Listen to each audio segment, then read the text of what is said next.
দর্শক, নদী দূষণ এবং খাল খনন নিয়ে আমাদের দেশের বিভিন্ন জায়গা থেকে আমাদের সহকর্মীরা যুক্ত হচ্ছেন। বরিশাল এবং কুষ্টিয়া থেকে আমাদের সহকর্মীরা যুক্ত হচ্ছেন। শুরুতেই যেতে চাই কাউসার হোসেন রানার কাছে। রানা,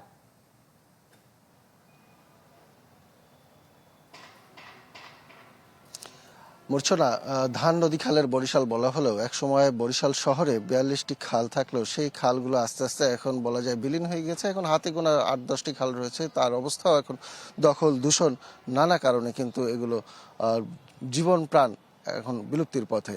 আমি এই মুহূর্তে কথা বলবো বরিশালের অন্যতম দীর্ঘ একটি খাল, এটি জেল খাল নামে পরিচিত, যেটি 5.5 থেকে 7 কিলোমিটারের মতন দীর্ঘ। এই খাল এবং খাল সংলগ্ন যে জলাশয়গুলো রয়েছে, সেই জলাশয়গুলোতে আমরা দেখেছি যে বিভিন্ন সময় দখল হচ্ছে, দূষণ হচ্ছে এবং যার ফলে এগুলোর জীব বৈচিত্র্য কিন্তু এখন বিলুপ্তির পক্ষে বা বিপন্ন অবস্থায়। এই বিষয়ে আমরা একটু কথা বলতে চাই। এখানে যে এখনো আপনি দেখতে পাচ্ছেন যে খাল এবং খাল সংলগ্ন এলাকায় ভরাটের কাজ চলছে, যার ফলে কিন্তু এগুলো আস্তে আস্তে শহর থেকে বলা যায় যে একসময় নাই হয়ে যাওয়ার সম্ভাবনা রয়েছে। আমরা একটু কথা বলবো পরিবেশ নিয়ে আন্দোলন করেন যারা, তাদের সাথে পরিবেশ কর্মী আছেন আমাদের সাথে। একজন মঈন, আপনি বলবেন যে এই যে এখন যে দেখতে পাচ্ছি যে ভরাটের কার্যক্রম চলছে এবং সামনেই দখল হচ্ছে, এইখানেও খাল ছিল নাকি, কি পরিস্থিতি? ধন্যবাদ।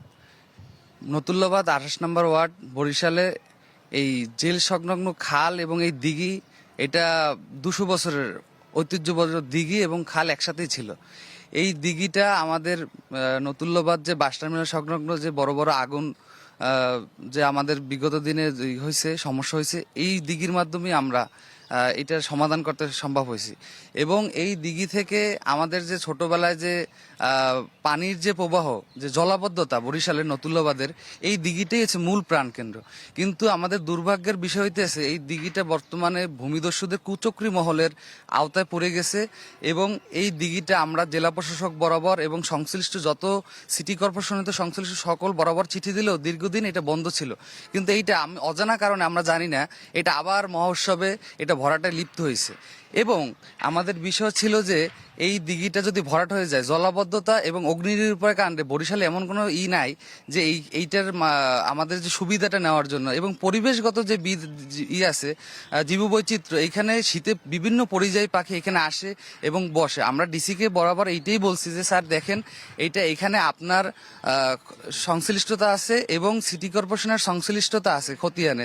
আপনি এই দিঘিটা সংরক্ষণের দীর্ঘদিন যাবৎ আপনারাই সংরক্ষণ করছেন। ধন্যবাদ। আপনাকে শুনছিলেন, ওনারা জেলা প্রশাসক, সিটি কর্পোরেশনের প্রশাসক বরাবর আবেদন করেছে এই দখল বন্ধ করার জন্য। এখন অপেক্ষা কর্তৃপক্ষ কতটুকু দৃষ্টি দেয় বা বন্ধের জন্য কতটুকু উদ্যোগ নেয়। এই ছিল বরিশালের খাল সংশ্লিষ্ট জলাশয়গুলো বর্তমান পরিস্থিতি। মূর্ছনা। কাউসার হোসেন রানা, আপনাকে ধন্যবাদ। দর্শক, এবারে যাব কুষ্টিয়ায় শরীফ বিশ্বাসের কাছে। শরীফ, কুষ্টিয়ায় যে নদী আছে সেটি তো এই মুহূর্তে আসলে প্রায় অস্তিত্ব বিপন্নের পথে এবং দখলদারদের একটা দীর্ঘ তালিকা হলো, এ বিষয়ে কোনো পদক্ষেপ নেওয়া হয়নি। তো এই বিষয়ে আপনার কাছে কোনো তথ্য আছে কিনা? বাংলা কিউআর, যেখানে নগদ পেমেন্ট সেখানে। সারা দেশে 10 লাখেরও বেশি মার্চেন্টে নগদে পেমেন্ট করুন খুব সহজে।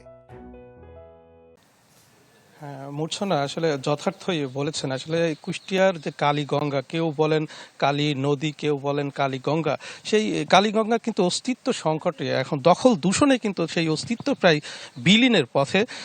এই নদীর সূচনা কিন্তু কুষ্টিয়ার গড়াই নদী থেকে, অর্থাৎ ফকির লালন শাহের আকড়াবাড়ির ঠিক কাছ থেকে এই নদীর সূচনা। সেটি ঝিনাইদহের নবগঙ্গায় গিয়ে মিশেছে এবং 40 কিলোমিটার এই নদী কিন্তু একেবারে অস্তিত্ব সংকটে পড়েছে। বিশেষ দখল দূষণে কিন্তু একেবারেই যাচ্ছে তাই অবস্থা। এই বিষয়ে আমরা কুষ্টিয়া পানি উন্নয়ন বোর্ডের নির্বাহী প্রকৌশলী রাশিদুর রহমান, তার সাথে কথা বলেছিলাম। তিনি জানিয়েছেন যে 322টি অবৈধ কাঁচা পাকা স্থাপনা কিন্তু গড়ে উঠেছে এবং অসংখ্য মানুষ যাচ্ছে তাই এই কালী গঙ্গাকে, অর্থাৎ কালী নদীকে ব্যবহার করছেন।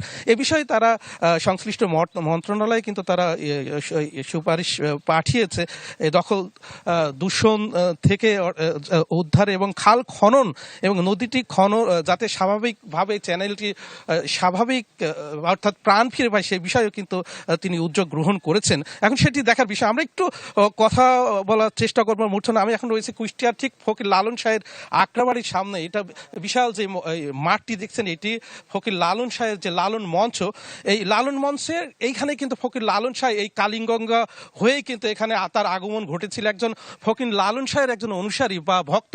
আমরা একটু জানতে চাইবো, এই যে এখন যে এখানে দাঁড়িয়ে আছে সেটি কিন্তু কালী নদীর বুক ছিঁড়ে কিন্তু এই মাঠটি, এখানে ফকির লালন শাহজির আগমন ঘটেছিল। আসলে কি একটু বিস্তারিত যদি বলেন সংক্ষেপে। জয় গুরু, আমি স্বপন ফকির।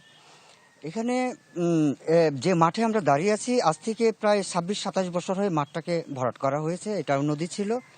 আর ফকির লালন শাহ ওই যে ওই পাশে ভেটুল গাছ দেখা যাচ্ছে, ওই ভেটুল গাছের ওইখানে ঘাট ছিল। ওইখানে ফকির লালন শাহ এসে ভিড়েছিলেন।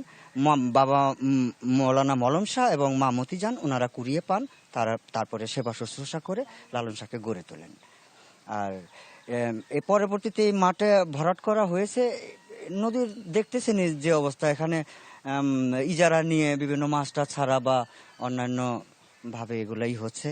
এগুলো আপনারা ভালোভাবে করলেই বুঝতে পারবেন। হ্যাঁ, ধন্যবাদ। আসলে মূর্ছনা, এই ফকির লালন শাহের যিনি ভক্ত, তিনি জানাচ্ছিলেন এই যেখান থেকে আমরা দাঁড়িয়ে আছি সেখানে কিন্তু ফকির লালন শাহের আগমন ঘটেছিল আজ থেকে প্রায় 200 বছরের অধিক সময় আগে।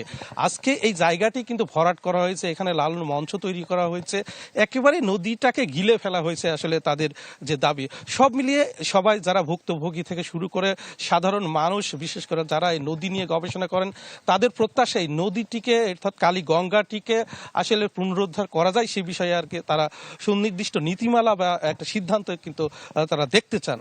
মূর্ছনা।